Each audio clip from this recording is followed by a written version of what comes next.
If you are pregnant or you've recently had a baby, this podcast is for you. I am your host, Kath Bequee, a physiotherapist working in women's health and mum of three. Inside my online program, Fitness Mama, I just love helping support women to care for their bodies during pregnancy, prepare their bodies for birth, and support their after-birth recovery, helping them feel confident and strong inside out during this important stage of their lives. In this podcast, join me each week as we dive into all things pregnancy care, childbirth, and postnatal recovery, helping you through every step of the journey. It is absolutely possible to feel amazing and confident in our bodies during this motherhood journey, and I want that for you. Come and say hi to me on Instagram @fitnessmama, and let's dive into today's episode. Hey, and welcome back to another episode of the Pregnancy, Birth and Recovery podcast. Today's episode, it's something that I'm so passionate about. This is something all women need. So if you're listening to this today, you're pregnant or you're not yet pregnant or you've had your baby or even if you're years down the track, then listen up because I'm going to share a simple trick for you. I'm going to share a simple trick that has so many positive outcomes, and it's something that I want all women to be aware of because this simple trick can help to pay dividends with your postpartum recovery.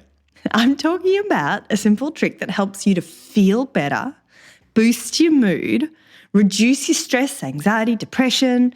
It will help you to regain your feel-good weight, feel strong inside out. It will help to reduce your risk of medical complications, gestational diabetes, help to improve your heart health, bone density, and so much more. This simple trick will help to reduce your risk of leaking, prolapse, pelvic health concerns. Like who wants to be leaking when they're coughing or sneezing or running around? This simple trick will help you to reduce your risk of getting achy, sore, or injured. It will help to reduce that risk of the sore shoulders, the back and the pelvis, the achiness whilst you're breastfeeding. So this simple trick, it takes less time than it takes to perhaps get to work in peak hour traffic. It takes perhaps less time than it does to sit and get your nails done in a salon. This simple trick takes less time than it perhaps takes to watch the latest episode of your favourite Netflix series. Have you guessed what it is? You've got one guess. Exercise. Okay, so this might be a little bit triggering for you, for some of you, because I know it isn't necessarily. The solution is a simple trick, but it's not necessarily an easy one to implement. So perhaps you are sore, perhaps you're nauseous, perhaps you're achy, perhaps you're time poor, you're a busy mum, perhaps you're working long hours. I get it, life is busy. But I'm not just setting up my mic here and recording this episode for my own benefit. I'm really not trying to get on my high horse and tell you the things that you should be doing and trying to add just a few extra things to your massive to-do list. It's because I believe for too long we have ignored ourselves and our wellness and recovery. For too long, we have put everything and everyone else on the list first. We've prioritised, the setting up the nursery, getting the baby pram, the maternity clothes, like getting all those doctor's appointments, and they are all really important things. But then we wonder why, perhaps as our babies grow, why do we feel so different? Why does our body feel so different? We're wondering why we perhaps feel different on both the inside and out. So a few statistics. 1 in 3 women who've had a baby will have some type of incontinence. That's accidental leaking of urine, feces. So the accidental leak when you cough, sneeze or laugh. 1 in 2 women have some type of prolapse, pelvic organ prolapse. So that's a sensation of a vaginal bulge, a lump, a pelvic heaviness, a dragging sensation. Postnatal depression, anxiety, mental health. Like the number of mum forums with women who are upset about their weight, their bodies, like exercise, it helps so much with all of this, there is a massive correlation between mental health and physical health, between physical health and pelvic floor outcomes. Let's discuss some simple and hopefully practical tips to help you prioritize you and prioritize your body, your wellness, your strength and your recovery. Because as I said, I know life is busy and I don't want this episode to feel stressful for you. I want it to feel hopefully inspirational. I don't want you to think, oh, there's another thing I have to add to my to-do list and feel that your heart rate starts to go up a little bit. We don't want that. So let's discuss some simple, practical tips. Okay, the first one is to find something that you enjoy. Or if you've never really liked exercise, find something that you can tolerate, that you can do easily, that perhaps is accessible for you and your lifestyle. Because I'll tell you what, there's no point in paying for that gym membership if you're going to find it too hard to drive there, do an hour-long class, drive home again 2 hours later. Like, it's just a waste of your money. Do you need something that you can do with your toddler in tow? Do you need something that you can do while your baby is kicking around on the mat next to you? Do you need something you can do for 10 minutes in a lunch break or 10 minutes after work before you go to sleep to help you wind down and stretch out at the end of the day? Do you need just 5 minutes here and there? Do you need something that's achy and pelvic pain friendly or perhaps fatigue friendly, something that is working with you in your stage of pregnancy and postpartum? Because if you are in those early months postpartum or pregnant, your body might be fatigued, like really just so tired. And this perhaps isn't the time to go and try and do a HIIT workout. We perhaps need to incorporate some movement to help replenish that body of yours. So that's the first tip. Have a little brainstorm. What works for you? And I know I digress, but this is why I created Fitness Mama. I was pregnant with my second baby. I had a toddler. She was only 18 months at the time. I had pelvic girdle pain. I was achy and sore and I worked in a clinic. But do you think I found it easy to go and get treatment from my colleague physios? I found it impossible. I tried once. I went and got treatment. I tried again to do a Pilates class. I had to have my toddler with me. It was the drive, getting from the car park into the clinic. My toddler was running around taking all this equipment off the shelves. It was just, I remember I had to wrestle her back into the car seat. She didn't want to put her seatbelt on. It wasn't fun. And I remember getting home after a few of those sessions and thinking, this isn't working. I can't do this anymore. And this was when the first light bulb, I'm talking about 8 years ago. This is when I started to think there needs to be something we can do with quality workouts that we can do from the comfort of our home, that are pelvic girdle pain friendly, that are physio created. So anyway, as I said, that I digress. All I'm trying to say is have a think about your lifestyle and your situation and work with what is presenting itself to you at the moment. Rather than trying to ignore what's happening in your life, let's actually work with it and work around it. Because then that takes us to our second point, because consistency is key. I would so much prefer for you to do small bursts of exercise every day of the week rather than just one 1 hour workout or a 1 hour workout once a week. If we can do 5 or 10 minutes on most days, that is amazing. Ideally, with pregnancy, the guidelines are 200 minutes per week, which broken down is about half an hour or so per day. But as I said, consistency is really the first step because it's just building on the habit. And even if we can do 5 or 10 minutes a day, you're more likely to build that up to 30 minutes a day rather than just doing a 1 hour burst on a weekend when your partner's home to look after your toddler.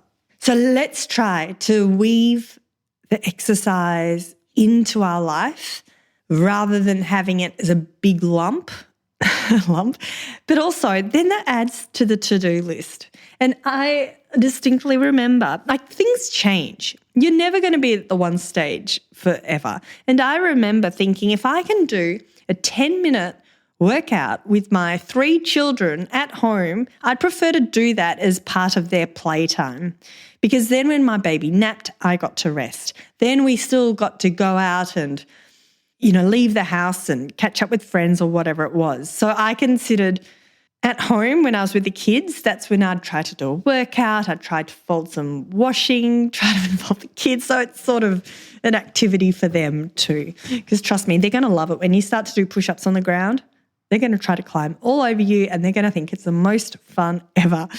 And, it's not going to be the perfect workout perhaps, but it's better than nothing. Okay, I digress again. Second point, consistency is key. So start small, build it up.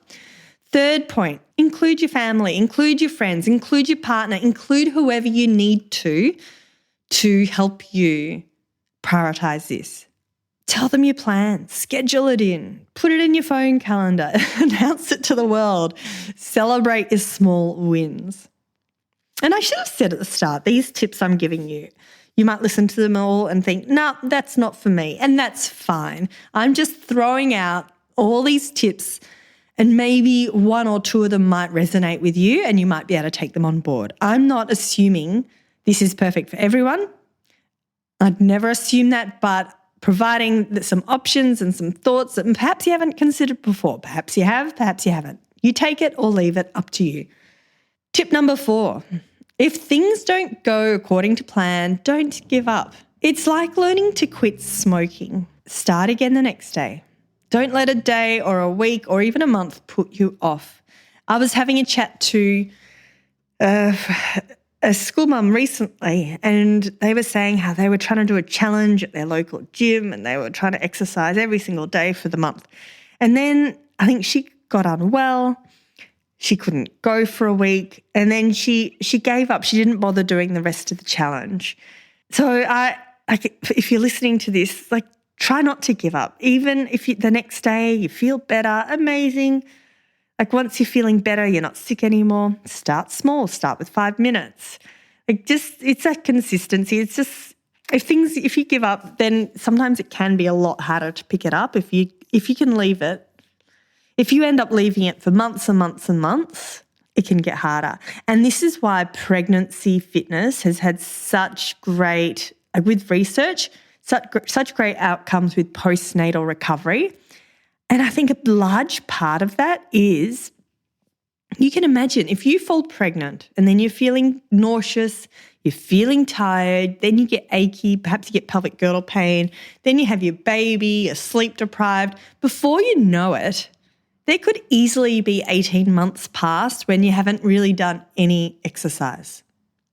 And 18 months, if you've let that time lapse pass, it's a lot harder to get back into it. I'm not saying it's not possible, but if we can chip away, as I said with point number 1 and 2 and 3, chip away and do some work that nourishes your body for the stage of pregnancy or postpartum it is, then you're much better to have those postpartum outcomes. Now, tip number 5, if you're not sure what to do, just start with walking. Just go for a walk, 5 minutes, walk around the block, make it easy. But if you can, and gold standard, I do recommend all women, pregnant or postpartum, include some strength work, some core work, and of course some pelvic floor. And again, if you want to come and join us inside Fitness Mama for a beautiful large range of pre- and postnatal workouts created by physio, then there is a 7-day free trial. It all adds up, ladies. It's like building a house, one brick at a time. Think of each workout like a brick, so that at the end of your pregnancy and at the end of your postpartum period, whatever that is for you, then you've built your house. You're feeling strong. You're feeling confident in your body because you have invested in yourself and your postnatal rehab, and you deserve it. Now, I am talking about pregnancy here. I am talking about over 6 weeks postpartum. I'm not talking about that in between, that 0 to 6 week postnatal period. That is a separate situation. And I've got other podcasts on how to help with your recovery in those first 6 weeks. So if you're 2 weeks postpartum listening to this, don't go out and do a strength workout. Don't go out for a long walk. That's a different stage of recovery. I'm talking about exercise in general if you're not in that early postpartum period. So whether or not you've had a vaginal birth or a cesarean birth, your body has invested so much into producing your beautiful baby. Now you owe it to yourself to reinvest back into your body, and you will thank yourself for it. I'm sure your kids will thank you for it when they have a strong, fun mama who can run around with them at the park. You deserve it. Your body deserves it. So that's it, ladies. That's your pep talk for the day. If you would like to come and join us for convenient, home-based quality workouts that you can do throughout pregnancy and postpartum to help prepare your body for birth and to help boost your after-birth recovery and safely and successfully feel strong again inside out, then we have a 7-day free trial for you. Just head to fitnessmama.com and the link is in the show notes. Happy exercising, ladies. If you've listened to this episode and you're thinking, I'm not sure about my next steps, feel free to come and send me a message on Instagram @fitnessmama and I can help talk you through some potential options for you. So that's it, ladies. Have a fabulous day, and I look forward to you joining me very soon for another episode of the Pregnancy, Birth and Recovery podcast. Thanks for listening to the Fitness Mama podcast, brought to you by the Fitness Mama freebies found at www.fitnessmama.com/free. So please take a few seconds to leave a review, subscribe so you don't miss an episode, and be sure to take a screenshot of this podcast, upload it to your social media, and tag me at @fitnessmama so I can give you a shout out too. Until next time, remember, an active pregnancy, confident childbirth, and strong postnatal recovery is something that you deserve. Remember our disclaimer, materials and contents in this podcast are intended as general information only and shouldn't substitute any medical advice, diagnosis or treatment. I'll see you soon.